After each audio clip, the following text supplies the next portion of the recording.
Welcome to the Emotional Balance Sheet, the go-to podcast for parents with multiple kids, especially those with twins, triplets, or more, who are navigating the maze of modern family life and personal finance. Whether you're overwhelmed by education or retirement planning, parenting dilemmas, career transitions, or trying to define your purpose and plan, we're here to guide you with empathy, encouragement, and expertise.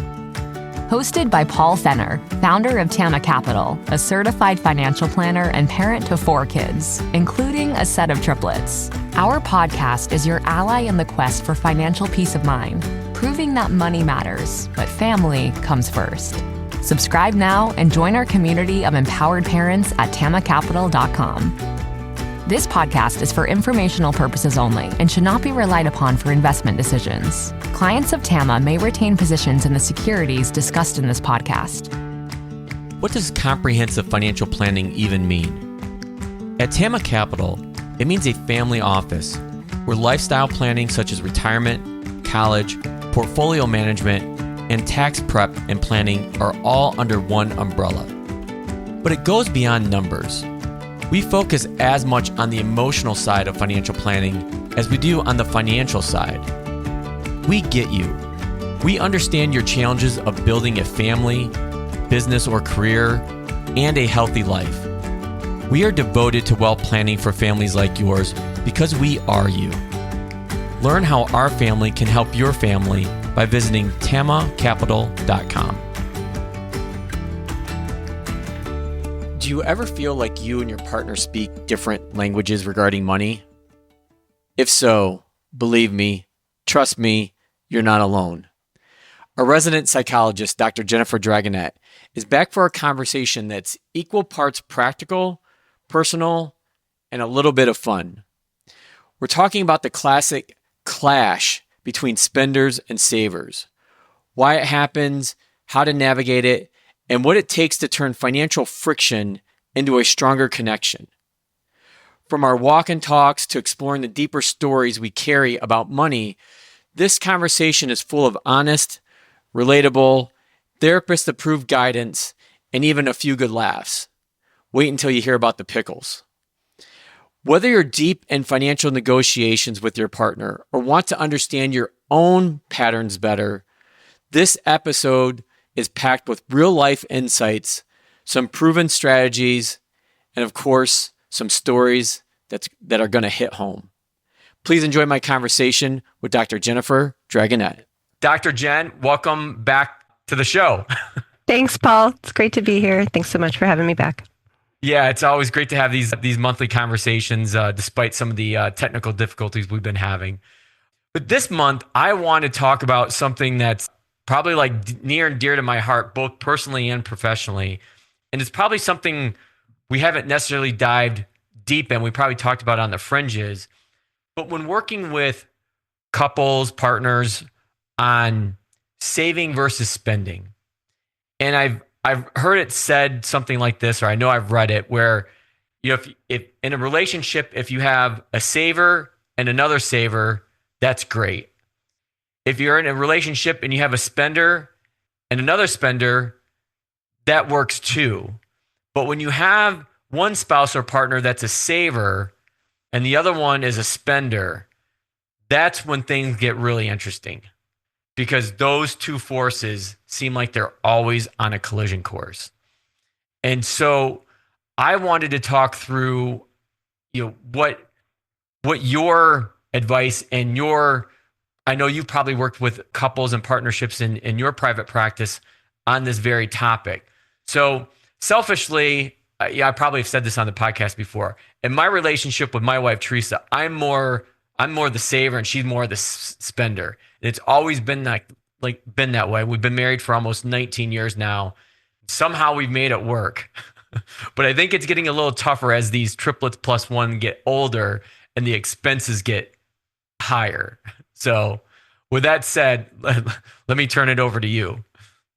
Absolutely. Well, and it's funny, as you were saying that, I was thinking, yeah, there's a lot more to spend on, isn't there, as our kids get older and, the expenses go from little child expenses to big adult people expenses. And so it does seem timely, both for your family and I know a Yeah, lot because of we're people. talking about cars now, and I'm just like, gosh, Oof, how many cars, how did I right? get here?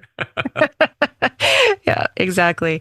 Well, it really is. It's an important topic. And even if we have two people who think of themselves as savers or two people who think of themselves as spenders, chances are good that it's not exactly the same in terms of how they see the world. And so it is a good dynamic to talk about and to think about and really for couples to plan toward, because we're almost never going to be exactly on the same page as our partner in terms of what we think deserves to be spent on or what we think needs to be saved for.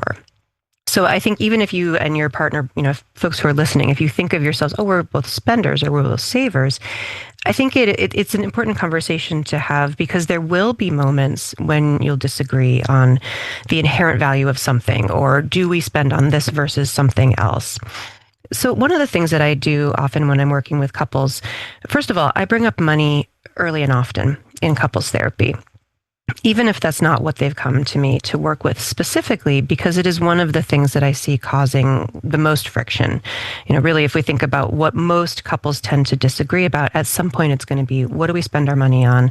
How do we interact with our extended family? How do we raise children, right? So there are these general things that are going to come up in relationships. And as we've talked about before, Paul, a lot of this really tracks back to how we were raised, how we think about money, and how we think about what is enough. I know that's a big topic that at some point we'll come back to, just this general idea of what is enough and when do we have enough. And my favorite thing, what are our values, right? What is really important to us?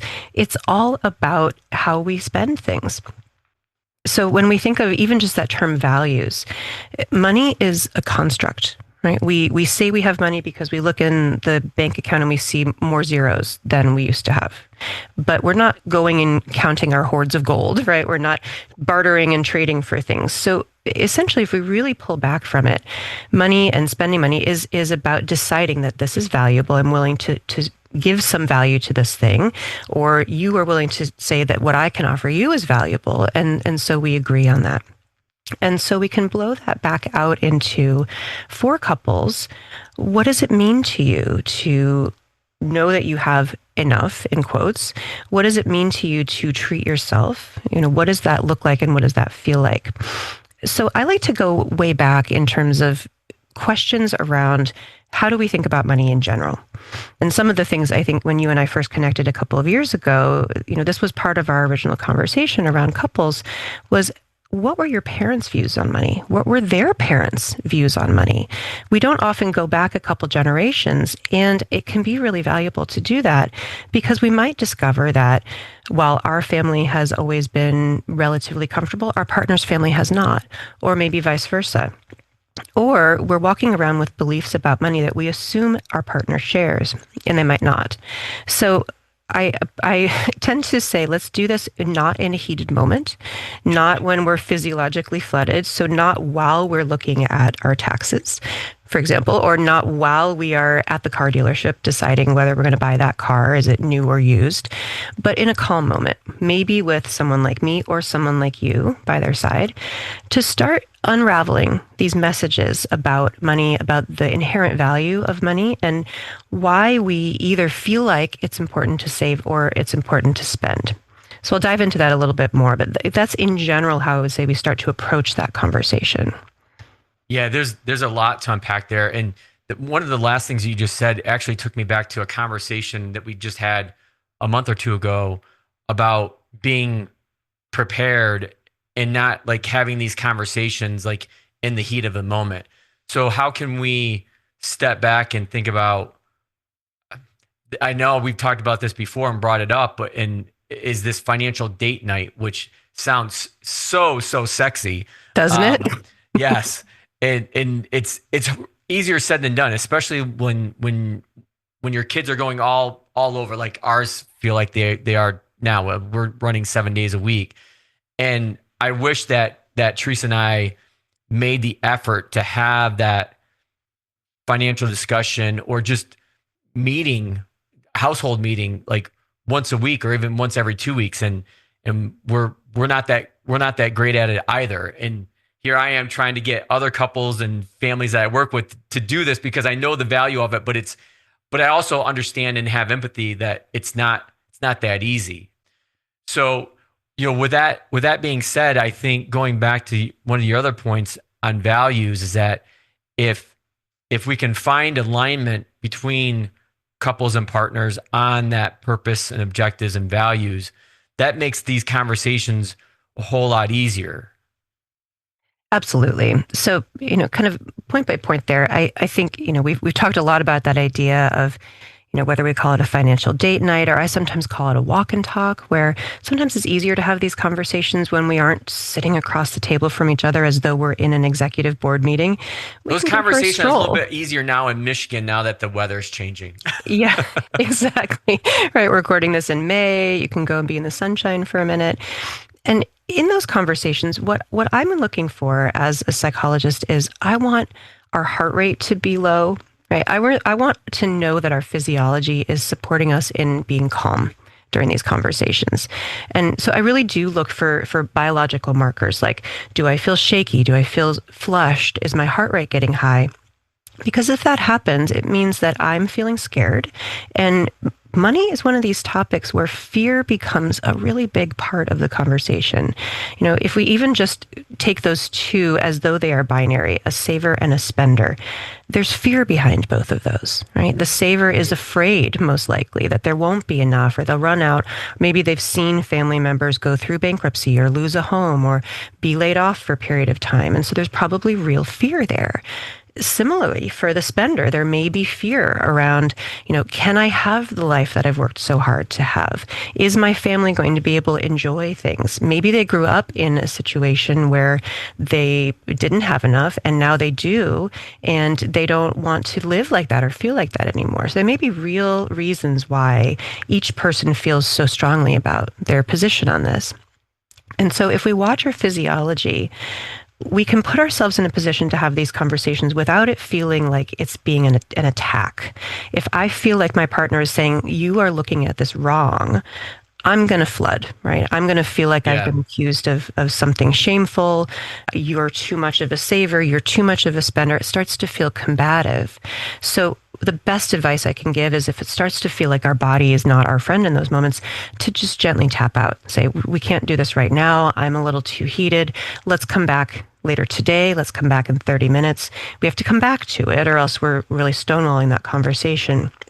But I think that there's a lot of merit. Stonewalling. That's one of yes, the four horsemen of the apocalypse of marriage, right? Correct.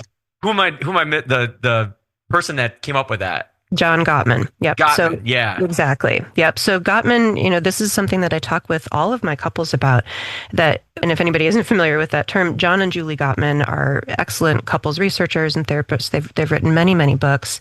I incorporate their work into my couples therapy. And the four horsemen of the apocalypse are the four markers that they've found over time really correlate with couples staying together and staying together happily. And those four things that we look for are criticism and contempt, which are kind of along the same spectrum, but I think it's going to be relevant for this conversation. So I'll come back to that. Defensiveness and stonewalling. So when any of those four things are present with couples, we want to be really mindful that that is going to deteriorate the relationship over time. Criticism and contempt do not mean that you have a complaint about something. We need to come to each other with our complaints. But criticism often is, you have done something wrong. You are too frivolous. You are too frugal, right? It's an attack on that person. And contempt, which I think can come into these conversations if we're not careful, is, I would never do that, right? It's kind of this, I'm better than you. I'm looking down my nose at you. It may include name calling. It might not. Sometimes contempt is very nonverbal, where it's eye rolling or again, right? You bought this again, or right. So we can go from, wow, I disagree with that, or I really see things differently, or even I don't like that, to you are wrong. and we start injecting shame into the conversation. And so that is one of the four horsemen. And then we can imagine that defensiveness probably follows right behind it. If we're criticizing or being contemptuous, of course our partner is going to respond with defensiveness, which is going to make us feel unheard, and we are in this negative spiral. So what stonewalling is refusing to have these conversations, or being not present to have the conversations, or being too intoxicated to have the conversations, and never returning to it. So it's like this approach avoidance where the conversation never happens and everybody feels like they're not supported. You know, when you were going through that, I was thinking about the point you made earlier about like this financial date night, and rather you called it a walk and talk. And that stuck with me, because you're talking about these physiological things going on within our bodies when we're trying to have these conversations with our spouse or partner.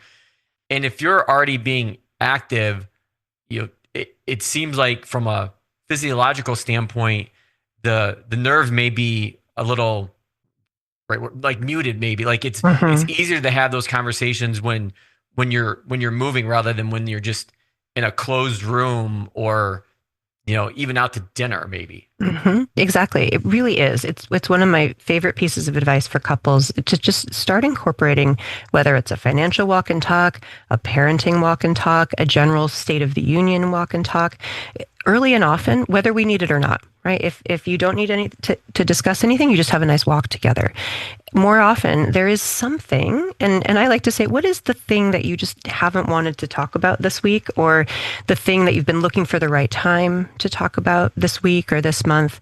Because you're exactly right. Our body is meant to move when we're stressed. That's what a fight or flight reflex is really doing, is it's sending blood and adrenaline to the parts of our body that need to move.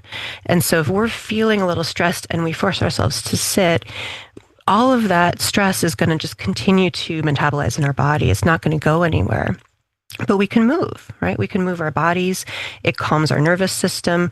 It's a little bit less stressful than staring intently into our partner's eyes and discussing why we think about money the way we do. So it's a nice way to start.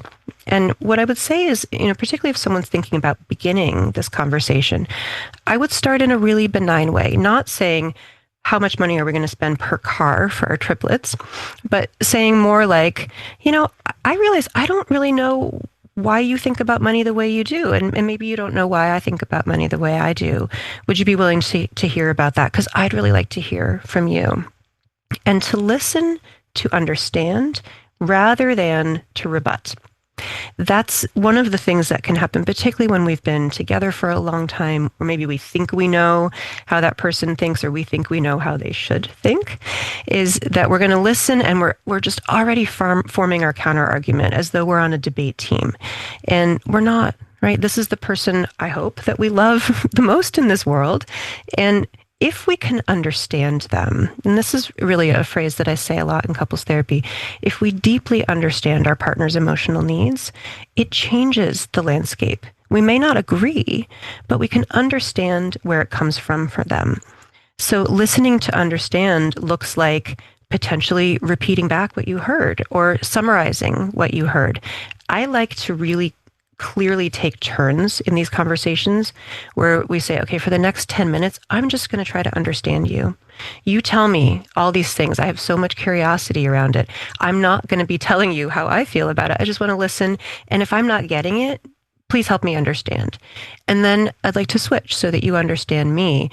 Then we have a slightly different framework to start these conversations from, because now I can see, and I do really think of people like this. I can look at my partner and see this little guy in there who maybe didn't have enough growing up. Or they can look at me and see this little girl in there who, came up in this world thinking about money in a certain way, or watching my parents spend or not spend. We have a lot more compassion for each other when we can see the fear person in there. We can see that part of us that might be, feeling like we never got enough. And so now we want to prove to ourselves that we are worth something, right? Sometimes when people are spending, it's a way to fulfill wishes that they didn't get to fulfill when they were younger, or to feel like they're really valuing their life, their family's life. And often for people who feel really strongly about saving, there's a scared person in there who is just really concerned that we're going to run out or that they won't be taken care of. And that feels much less combative than you spend too much or you're too cheap, right? That feels much more attacking. You actually just answered the question I was going to ask, is like, how do you, with your spouse or partner, be able to come back and talk about what it was like growing up in the financial, ups and downs that maybe you experienced, and what key life events or transitions really had an impact on you that kind of made your thoughts on money the way that they are today. Mm-hmm. So I think you did a great job explaining that. One of the other things I want to come back to, though, is in your work with the couples in your practice, how the couples that you've seen make these walk and talks or these weekly or biweekly date nights work, have you been able to glean like any like best practices as far as like how these couples actually did it? Like, how did they make, this habit stick? Mm-hmm. I have. And it's a great question. It's a very practical question. Again, some of this stuff, as you say, is not sexy. It's often about planning, right? Quite literally, what day of the week, and I will really try to nail this with couples before they leave my office. What day of the week are you going to do this? What time are you going to do this? What barriers do you anticipate? Do you need childcare while you do this? Do you need to do this after the kids have gone to bed? Who will initiate this? Could you take turns initiating this? So it's not just one person saying, hey, it's Sunday morning at 9 a.m., time for our walk, because that can start to feel like a parental kind of dynamic. And that's often part of the problem with this dynamic, is that the saver ends up feeling like the parent in that relationship, and the spender ends up feeling like the naughty kid in that relationship. Again, not sexy, right? We don't really want that dynamic with our spouse or with our partner. So I'll take that as the couples therapist and say, I am assigning you, right? This is your homework. You're going to do this at this time. You've decided that this is your plan, and I'll check back in with you. So I think having someone like me or you there just for an external source of accountability is also really helpful. And I have had lots of couples say, we almost didn't do our walk and talk, but we knew we were going to have to come and see you. And we didn't want to say, Dr. Jen, we didn't do our homework. Well, that's a really good point, because you basically become their responsibility partner. And yes. I think when you have something like that, and I know that a lot of people have chosen to work with me or other financial advisors, not because they couldn't do the work themselves, but because they didn't trust themselves enough to do the work that they know that they needed to do. And so they work with somebody like me because they know that early on, they know pretty well that I'm going to be holding them accountable, that I don't necessarily... I hope I have good bedside manner, but they also know that they're coming to me and expecting sometimes to hear the hard truths that, again, maybe they intuitively already know, but having somebody else say something to them, and me, and probably in your case too, with your private practice, is being that independent third party arbitrator to be able to thread that needle between maybe two people that are on different sides. And, part of our jobs, I think, and what we do is to obviously help bring these people together to find that common ground and find that those links that help solidify their purpose, their values, their objectives on where they want to go. Yes, exactly. So I think having that accountability is important. We don't need to have a third party, and it can certainly help. And one of the things that I also recommend is that we find something about our partner's viewpoint that we really do appreciate. It's similar to how we've talked about the idea of validation, right? Finding something that makes sense in there. Even if 95% of what we're hearing feels terrifying because it's different than how we see it, there is something that we can find to appreciate.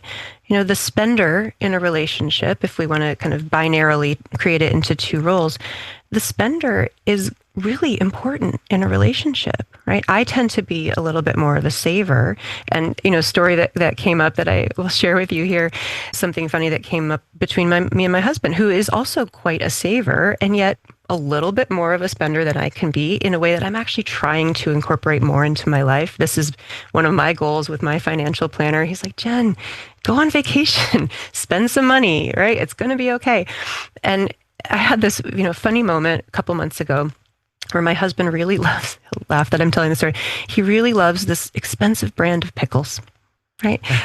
And he'll come home with this brand of pickles, and I'm looking at those pickles like, oh man, those are really expensive pickles. Are we really spending that much money on pickles, right? And so guess what I do? I don't eat the pickles. So he's eating the pickles. I'm getting resentful because they're expensive pickles. And I finally did what I talk about all the time on here, which is I pulled back from those thoughts. And I said, why don't I deserve to eat one of those pickles? Those look really tasty, right? And so here's this is exactly what I recommend with couples. I decided maybe I also can enjoy those, right? We're spending money on those anyway. I eat one of those pickles. It's delicious. Now I enjoy them too. And it's a little bit of exposure therapy.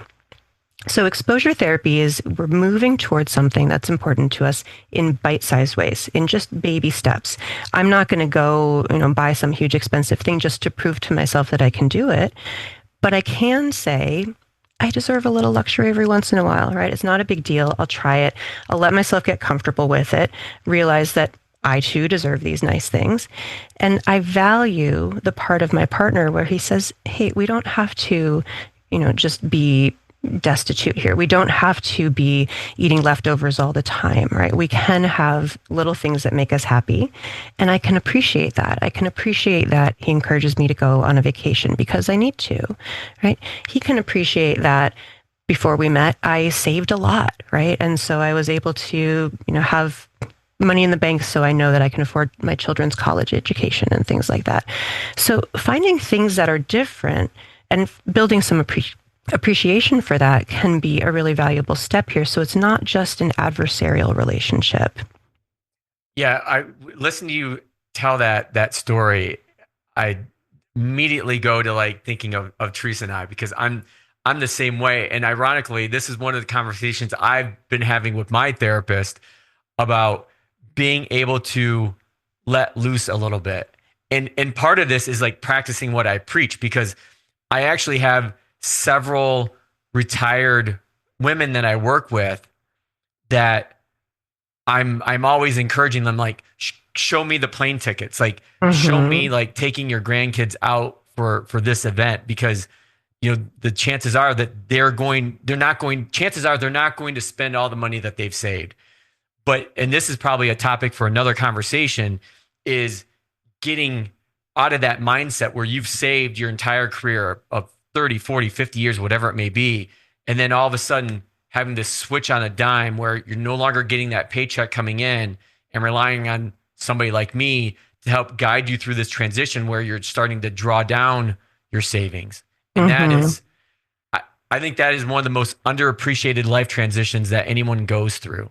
And yeah, it's a remarkable shift. It really is. And even if we're not at that cusp where we have to immediately shift from saving to spending, these conversations in relationships can feel like that. Right? All of a sudden we have to start paying for college or cars for teenagers, or, life takes a turn and we have to spend more than we typically would in a given year. And, I often return to that concept of our values, that if we have a sense of what is important to us, we can start to think of spending as moving toward our values.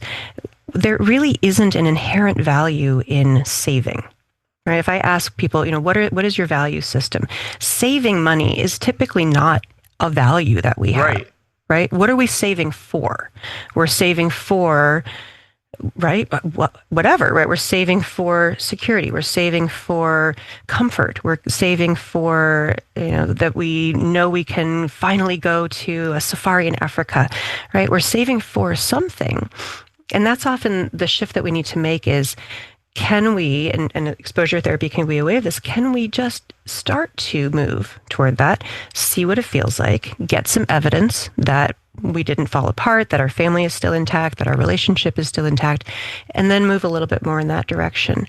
It could be that the couple needs to do that because they've been spending more than they need to, right? And pulling back in to say, wait, we value something. Can we move toward this with our relationship values intact? And I think, one piece that is more your world than mine, and yet I recommend it a lot, is an actual budget. Again, not super sexy, but it can be really freeing in a lot of ways to sit down, and this is probably a good, clear the decks kind of a day, maybe go out to a nice breakfast, get yourselves calm, and then really work out, what do we need to spend on? How much money is really coming in? Get clear and realistic, either in your presence or alone or in my presence. And pull back and look at that and say, okay, so what does that mean, right? Does this mean that we have any extra this year? If we don't, that's important for us to know, and we need to be aligned about that. If we do, what do we want to do with that? Do we want to split that into a spend and save bucket? Do we want to give each partner some to spend so that they feel like they still get to enjoy the fruits of their labors and all of the things that we've worked so hard for, right? Do we have a fun fund where we put that in and we use it as needed for spontaneous fun things? That's where the couple gets to get creative and really think about the values in the relationship. And if it's vastly different, if one person is just never going to be comfortable spending and one person is never going to be comfortable saving everything, then I do really recommend having some numbers in mind. Saying, okay, for your happiness and health, you've got to know that there's this flexible spending amount, right? Just even if it's $50 a month, right? You've just got to know that that's there for you. I'm not going to question it. I'm not going to have contempt around it. And I've got to know that it's not going to be more than that. And if we really need to, we can get extremely creative. Maybe that's cash. And so it can't be spent more than that. What I don't want to do is get into a dynamic where one person is overseeing the behavior of the other in either direction. Yes. That's not great for a relationship. It doesn't feel good to either party. It doesn't feel good to the person who's overly responsible. It doesn't feel good to the person who's being monitored. And that can really add to that essentially parent-child dynamic in a relationship, which is never going to feel good. Yeah, full disclosure, I hate the term budgeting. I always refer to it as a spending plan. And most people are kind of shocked when they first start working with me because they think that I'm going to create this like big elaborate Excel spreadsheet and like you can only spend X amount on this category and that category and that category, and I'm very transparent, like, no, that's not how this works. So we could save that conversation for another day. But I think in closing, I just want to come back to the one point that you kind of laid out in the beginning is it doesn't matter if you're two savers or two spenders or a saver or a spender. The main, I guess, point or objective that couples want to achieve is to get on the same page when it comes to their values, purpose, and objectives. And I feel like this probably comes up in just about every conversation we've had over the last couple of years, but it does because it's so important. Exactly. And, getting on the same page doesn't mean that we have to be identical. We aren't going to be. And I would even say, let's assume that we're not going to be identical about this. Getting on the same page simply means I understand why you feel the way you do, and you understand why I feel the way I do. And it's neither is bad or wrong. Because those four horsemen that we talked about, they tend to come up when we feel ashamed or when we feel, really scared, or often a combination of the two. And money is one of these topics that can easily, very, very quickly make people feel ashamed on either side of that spectrum, right? I save too much. I'm too stingy. I'm not generous, right? Or I'm too spendy. I'm not frugal enough. I'm careless. We start assigning really negative, pejorative terms to both sides of that spectrum. And when we can really understand, it's often a really good intentioned person doing their best based on the values that they grew up with, or based on maybe the opposite of the values that they grew up with. Sometimes we set ourselves in opposition to that. And to see, again, I really try to come back to this little part of us in there that's trying to do our best, that feels really bad when it's accused of not doing its best. And to try to reassure that part of us, like, you're not wrong. right? We see this differently. It's, we just have different outlooks on this. And there's going to be some overlap. I might be all the way over here, you might be all the way over there. And there will be some piece where we can agree. And then some pieces where we can say, I don't see it that way. And that doesn't mean that you're wrong, right? I'm going to work on getting comfortable, maybe moving a little bit in your direction. Maybe you can get comfortable moving a little bit in my direction. And I encourage the couples I work with to see that as an act of love when that happens. And that's the phrase I use. Like, wow, you just used a coupon. That is an act of love for me. And what we appreciate, we get more of. And so if I say that out loud, it's going to happen more often. Right? If my husband says to me, I'm so proud of you, and he will say this, I'm so proud of you for treating yourself to that thing, right? I'm like, oh my gosh, you noticed, right? I am working on that to go buy some pickles. Exactly. They're really tasty, right? And so when I get to hear that, I'm like, okay, you're seeing this, you're seeing me, you're seeing the work that I'm doing, and I can do more of that. It's scary, but I can do it, right? So when we can support each other in relationship moving toward the middle, we're going to have so much more success than trying to convince someone to see the world the way we see it.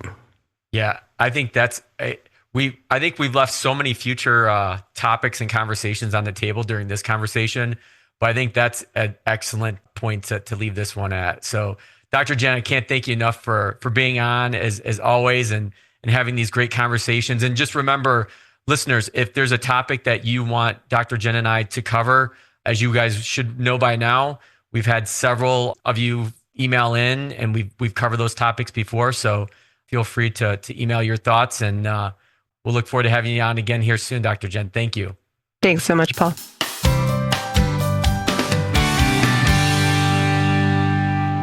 I think this is a conversation with Dr. Jen that'll spurn or spawn several more conversations around this topic of trying to find this harmony in our relationships with our spouses or partners around money, and how there are so many more deeper issues to dig into.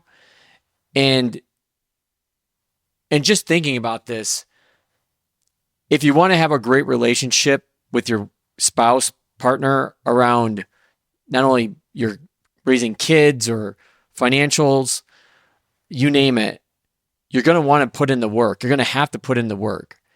And I'm hoping that you're all finding the benefit of Dr. Jen's insights from her own career in therapy and practicing with couples on these topics. And one of the things that we talked about was digging into each other's money stories. We all grow up completely different than our spouses and partners. And so we need to dig a little deeper into ourselves to understand our own money stories and how we were grown up or taught about money growing up. And likewise, be able to understand what our other person that we're in a relationship with their money story, what it was like for them growing up with money. And so trying to get on the same page, and even going a little bit deeper than that, just having an understanding and having empathy around where that other person came from can really take the pressure off of some of these conflicts we may have around spending, no matter if you're a saver or a spender. And as Dr. Jen pointed out time and time again, and we talked about this on the podcast for years now, is creating this self-awareness of what it is that you want, what your spouse wants, and how you can come together to create some harmony between these things. And having, and here's the word, a set purpose and objectives jointly on a piece of paper, and that helps guide and drive you forward. So I believe that there was a lot of great insights into and practical strategies that Dr. Jen gave. One was the talk and walks, which she's talked about before. Another is finding somebody that will hold you accountable, whether it's a financial advisor like myself, a therapist like Dr. Jen, or maybe a close friend. It doesn't matter, but I think if you're willing to put in the work, it's sometimes easier if you have an accountability partner And that could be your spouse or partner too. But one of you or both of you have to be able to say, yes, I want to do this. I want to make things better. I want to find common ground. How do we do that? Now that you've made it to the end of another great conversation, are you looking for more? If so, head over to tamacapital.com, where you will find all of our conversations. Use the search feature to find the topic or guest you would love to learn more about.